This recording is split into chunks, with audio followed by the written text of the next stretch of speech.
a right. Not just for the rich and white. Funded housing is a right. Not just for the rich and white. Funded housing is a right. Not just for the rich and white. Funded housing is a right. Not just for the rich and white. Funded housing is a right. Not just for the rich and white. Funded housing is a right. Not just for the rich and white. Funded housing is a right. Not just for the rich and white. Funded housing is a right. Not just for the rich and white. Funded housing is a right. Just for the rich and white.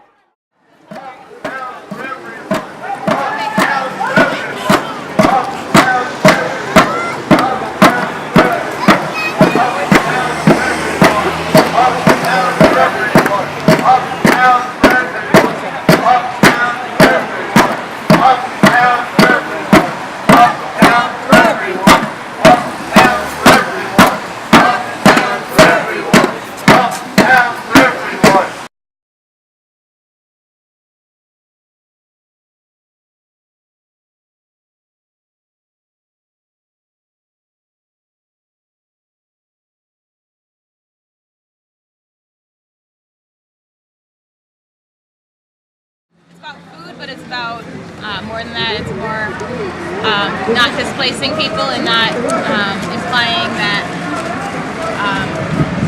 it's wealth that will determine who gets to stay and who has to go. So a vital emergency service for poor people or people facing homelessness, it is vital, and you can't just say, not in my backyard. You have to deal with, the people that you live with, and, treat everybody with respect. So, yeah. So it's food, and then it's food plus. Won't take no more. Won't take no more. We're fired up. Won't take it no more. We're fired up. Won't take it no more. I've lived in Uptown since 1978. I've been active in the so-called gentrification wars here since 1985, maybe earlier. I love Uptown and all the folks that live here. Let's make a few things crystal clear. We're not here out of some irrational hatred for our Alderman, James Cappleman. We wish him well in his role as a servant leader. But we are here to notify him as our public servant that we will not be moved, and that his actions toward the homeless and poor of Uptown reflect cruelty and, in too many instances, the mindset of bureaucratic bean counting. His exporting of pigeons may provoke joking among some. His attempted exporting of the homeless and others in Uptown provokes our total and unrelenting resistance.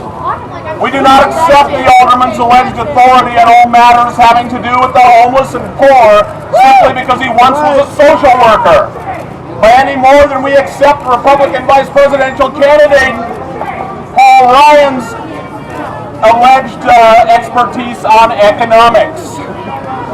We're awake, we will not sleep, we see and will resist the Alderman's long-term and three-part plan being attempted against the poor of Uptown. 3 points. 1, he's driving homeless individuals who live on the streets out of Uptown using any means necessary, from the police, who ought to be dealing with gangbangers, not the homeless, to ordinances against people loitering at bus stops. 2, and this thing's heavy. 2, the targeting of both existing and any new affordable housing. 3, unraveling the social safety net beneath Uptown's poor by harassing and intimidating social service agencies so that they, like the Salvation Army, are tempted to give up and leave Uptown. Is this acceptable? If not, and if you agreed, please yell out for me. This is not going to happen. This is not going to happen. Okay, here we go. Are we going to let the Alderman and others harass the homeless via ordinances and or the police, who, God bless them, have more important things to do? No! This is not going to happen. Are we going to let our housing stock be diminished? Chant it out with me. This is not going to happen. That's right. Are we going to just forget about this once the publicity dies down? No! This is not going to happen. Say it again with me. This is not happen. This is not going to happen. Thank you. Bottom of my heart. Well, I'm trying to start a new group called Uptown Uprising. Okay.